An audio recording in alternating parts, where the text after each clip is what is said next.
আসসালামু আলাইকুম, আশা করি সকালে ভালো আছেন। আজকে আমরা বাবা পিঠা ভাজতেছি। তো জানেন বাবা পিঠা কী দিয়ে ভাজবো? আজকে চা ছাকনা দিয়ে, চা ছাকনার ভিতরে বাবা পিঠা ভাজবো, আপনারা দেখবেন। তেল দিলাম, গুড় দিলাম, আবার আটা দেব।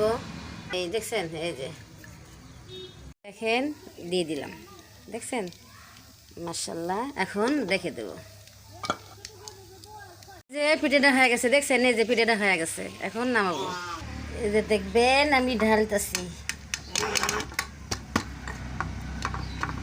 এই যে দেখছেন ছাকনার পিঠা মাশাআল্লাহ।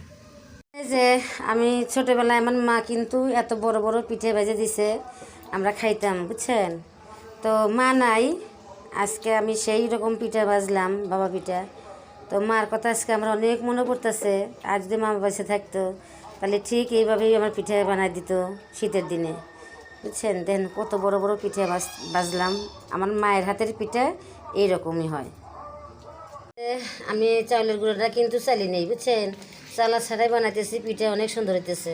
আর এই যে বড় বড় পিঠা বানাইতেছি, তো মনে করেন যে ঝামেলার কারণে সবাই কেউ পিঠা বানা খেতেই চায় না, কোনো ঝামেলা নাই, বুঝছেন, এইভাবেই বানাইবেন। কি সুন্দর করে পিঠা বানিয়ে নিতেছি, এই যে দেখছেন। মানুষের কত কিছু লাগে না, এই মনে করেন ঝামেলা, পিঠা বানাতে ঝামেলা ঝামেলা, কোনো টেনশন নাই।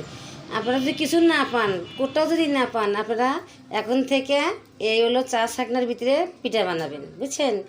দেখবেন খেতে অনেক মজা লাগে। দেখছেন আমি বানাচ্ছি, বিশ্বাস করবেন না। এই যে দেখেন যে এখনও ধুমো উঠতেইছে, কিন্তু দেখছেন এই যে এখনও ধুমো উঠতেইছে, এই যে দেখছেন ধুমো উঠতেছে। এই যে কি সুন্দর করে পিঠা হয়, দেখছেন। দিতেছি চা ছাকনার ভিতরে, মনে করবেন যে মিশা কথা বলতেছি তা না।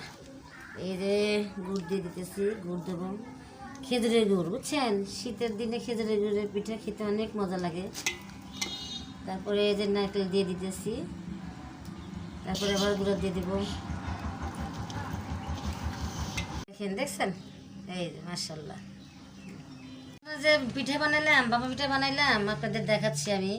দেখেন কি সুন্দর পিঠা হয়েছে, একদম কি সুন্দর, দেখছেন।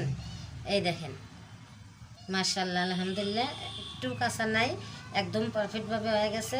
খেতে কিন্তু অনেক মজা। আমি আর একটু ভেঙে দেখাইতেছি, এই দেখেন মাশাআল্লাহ, আলহামদুলিল্লাহ। এইভাবেই বানায় খাবেন। তো কেমন লাগলো আমার পিঠাটা বানানো, অবশ্যই কমেন্টে জানাবেন।